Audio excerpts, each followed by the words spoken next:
En manchette aujourd'hui, Rwanda fait le point sur la fonderie Horn. Une altercation à Val d'Or fait un blessé. Le TVA de Midi commence maintenant.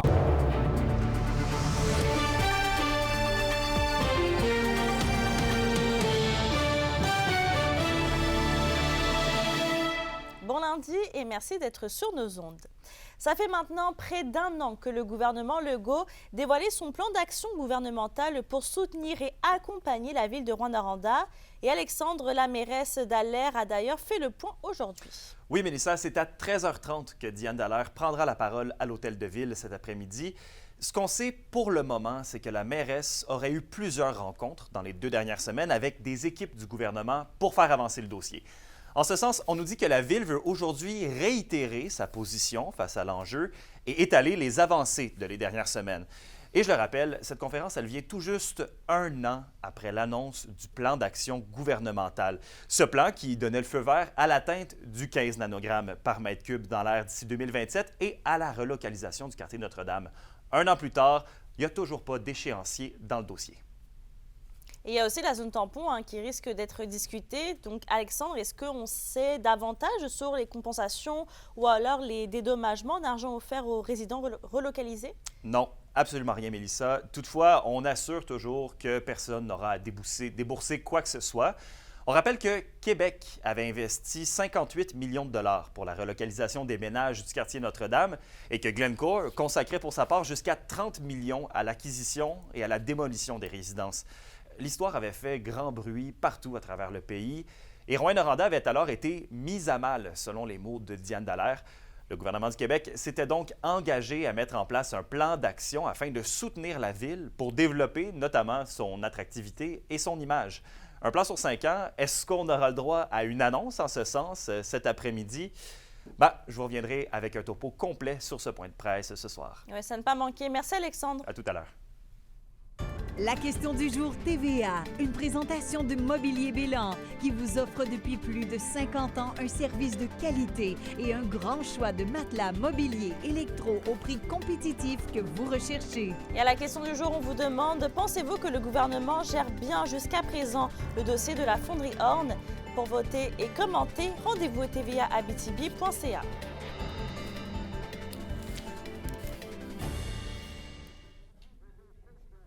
Une altercation à Val d'Or fait un blessé et a causé une arrestation. L'événement s'est produit entre un homme et une femme vendredi dernier entre 16h30 et 17h au centre-ville selon la Sûreté du Québec. L'homme dans la cinquantaine a été atteint par un objet tranchant. Il a été transporté à l'hôpital mais on ne craint pas pour sa vie. La femme dans la trentaine a été arrêtée par la police suite à cette dispute qui a éclaté sur un trottoir de la 3e avenue à la hauteur de la rue Cadillac. Et toujours selon les informations de la SQ, les 2 individus seraient des connaissances. Une enquête est donc en cours afin d'éclaircir les événements considérés comme une agression armée. Bon, on le sait, il reste une journée avant que le prochain budget de Québec soit dévoilé. Et justement, Québec solidaire demande à nouveau la mise en place d'un fonds des médias pour assurer un financement durable des médias francophones. La semaine dernière, l'Association des radios communautaires du Québec, soutenue par la Fédération des télévisions communautaires autonomes du Québec et l'Association des médias écrits communautaires du Québec, ont réclamé la création d'un tel fonds d'urgence, une mesure qui, selon eux, contribuerait à la pérennité des médias communautaires aux prises avec des baisses de leurs revenus publicitaires.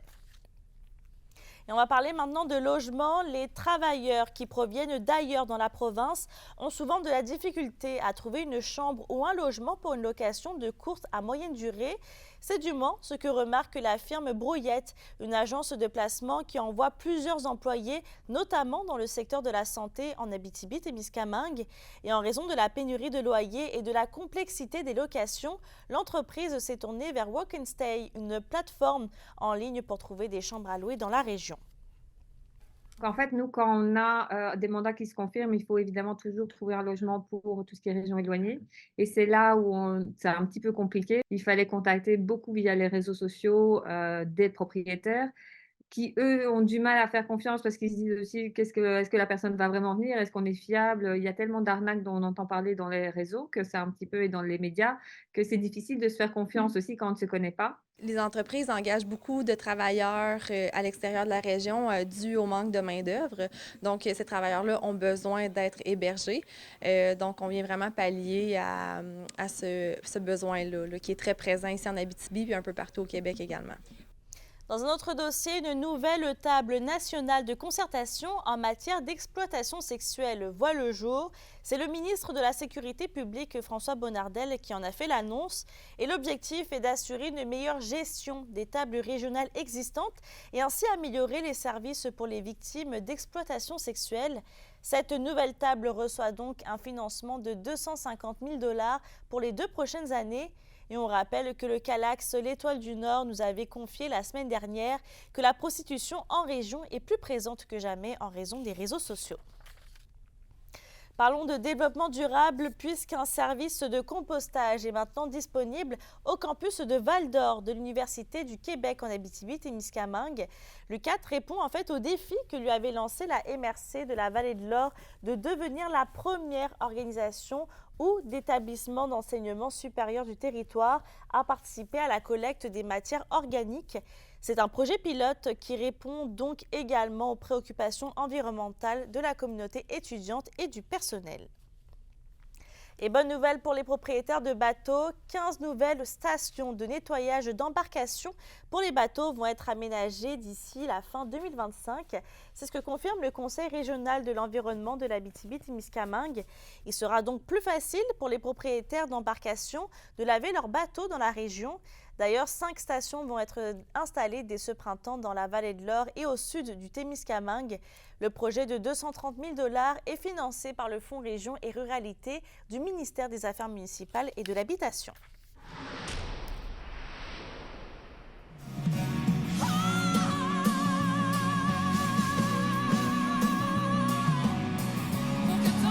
Faut que j'y aille avec Cathy.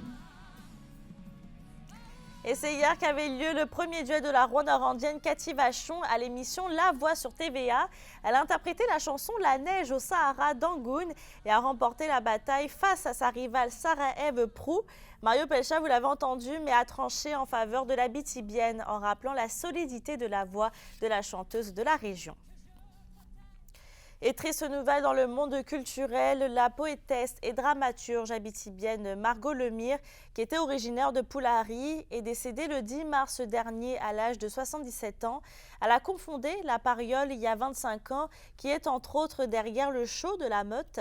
En plus d'avoir publié 3 recueils, elle a reçu le prix Reconnaissance Thérèse Paget de la Commission des Arts et de la Culture de la ville d'Amos en 2004. François Gendron, l'ancien député d'Abitibi-Ouest, tenait à souligner sa contribution importante à la culture. C'est une perte importante de perdre un artiste de cette qualité-là, une famille, la mode, qui sont pas mal toutes dans ce genre-là. Et elle mérite qu'on salue la famille avec les sincères condoléances parce que c'est une personne qui était très attachante, très dévouée et qui a produit énormément de documentation culturelle qui a marqué le visage culturel de l'Abitibi-Témiscamingue. La 58e édition des Jeux du Québec de Sherbrooke s'est terminée samedi dernier. Les jeunes athlètes de l'Abitibi-Témiscamingue récoltent un total de 20 médailles. Et en tout, nos athlètes ont eu 5 médailles d'or et d'argent ainsi que 6 médailles de bronze. 11 de ces médailles ont été gagnées en ski de fond. D'ailleurs, le skieur Louis-Thomas Bergeron de Rwanda a été choisi pour être le porte-drapeau lors de la cérémonie de fermeture. Il a connu une compétition même parfaite en ski de fond en décrochant 3 médailles d'or en 3 courses. Et on va dans le monde du hockey maintenant. Les Forestiers d'Amos l'emportent sur le Rousseau Royal de Laval-Montréal 4-1 et passent à la finale de division. Mathias Bourque, Jean-Simon Marcil et Mathéo Lepage ont respectivement été première, deuxième et troisième étoile du match.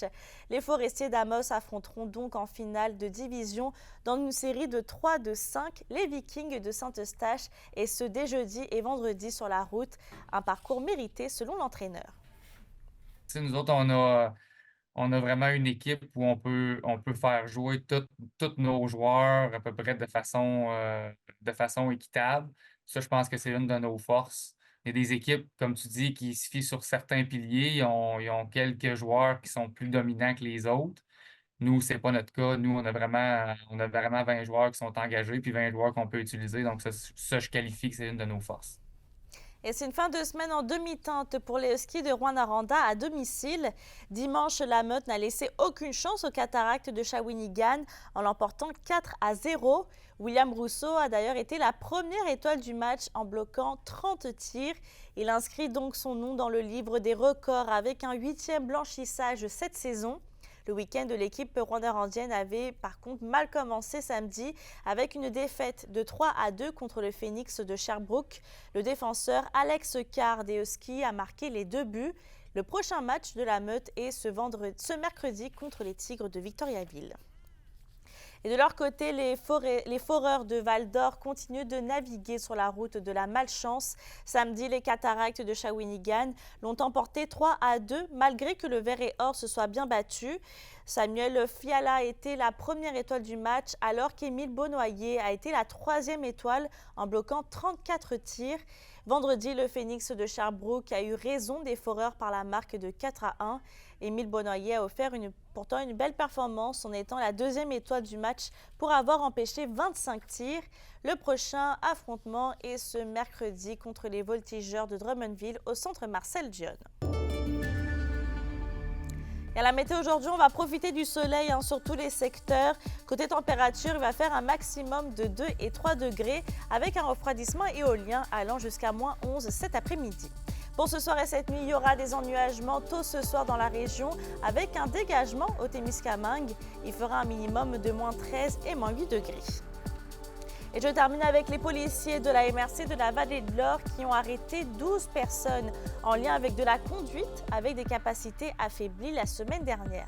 Sur ce, je vous souhaite de passer une très belle journée et on se retrouve tout à l'heure.